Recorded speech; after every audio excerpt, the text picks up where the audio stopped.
kay close up look kay Concept Hybrid DNA. So yan, ito yung kanyang kung tawagin nung araw ay kung sa kay Yamaha, si Yamaha merong Y-Connect, tayo meron tayong Lonsin Plus. Basahin mo, basa ba? Yun, Lonsin 150X motorcycle. Yan, naka-program yan dyan, connected na sa wireless. Tingnan mo yung dashboard, yung gauge, yung performance part. Sa gauge na lang tayo makikita, o kaya sa dashboard. Yan o, kita mo, patay ang makina. Buhayin natin.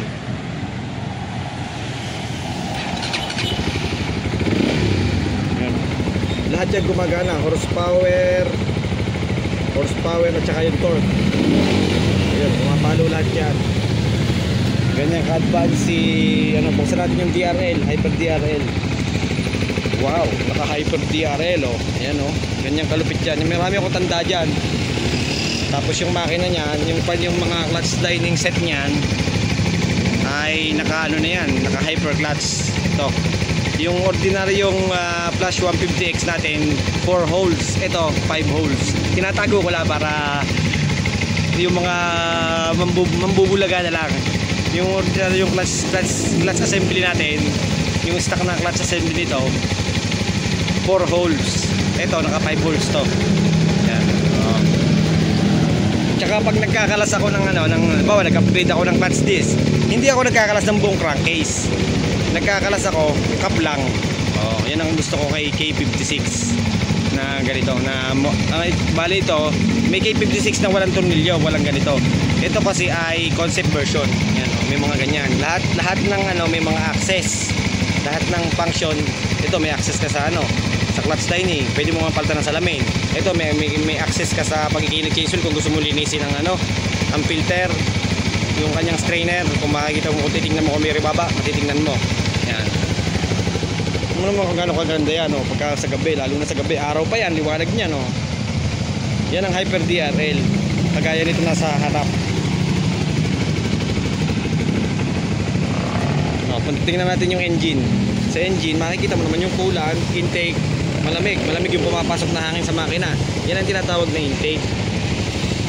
Yan, yung pumapasok na coolant sa kanya 36 degrees Celsius. Ibig sabihin malamig yung galing sa radiator papasok dun sa makina. Ayan, 37. Nainit din yan. Pero ito yung talagang temperature ng makina natin. Yan ang coolant na nasa makina. Bukod doon, meron kita kung mechanical. Ang maganda sa mechanical, kahit patay na yung makina, alam mo pa rin na mainit pa yung makina. Makikita mo dito. Kaya hindi basta-basta ito. Ito ay kumbaga sila may Y-Connect. Mas advanced naman to sa may Y-Connect. Mas advanced to sa Y-Connect. Kasi ito, buong makina, buong function ng makina nandyan. Ito ay license nga pala, kaya marami na to. Pagka mo na kayo ng license, maraming wala. Sa grid, yan. Dito naman ako nagde-delete ng kanyang mga error. Bawa may error. Tingnan natin kung may error, wala. Diagnostic, yan. Bawa magda-diagnostic ako. Yan. Performance yan, di yan. Diagnostic. Tingnan mo kung may error ng makina, wala, di ba? Yan, wala. Wala siya nakikitang mali. Yan, pwede kong i-delete yan. Read codes. Yan yung read codes, wala, complete, wala. Ibig sabihin, wala siyang error. Diyan ako nag-clear codes. So, hanggang dito lang. Pahapiyaw na pakita kay kaya hybrid yan may Suzuki. Yan, may radar pa sa gilid. Yan, concept, maganda niya sa gabi.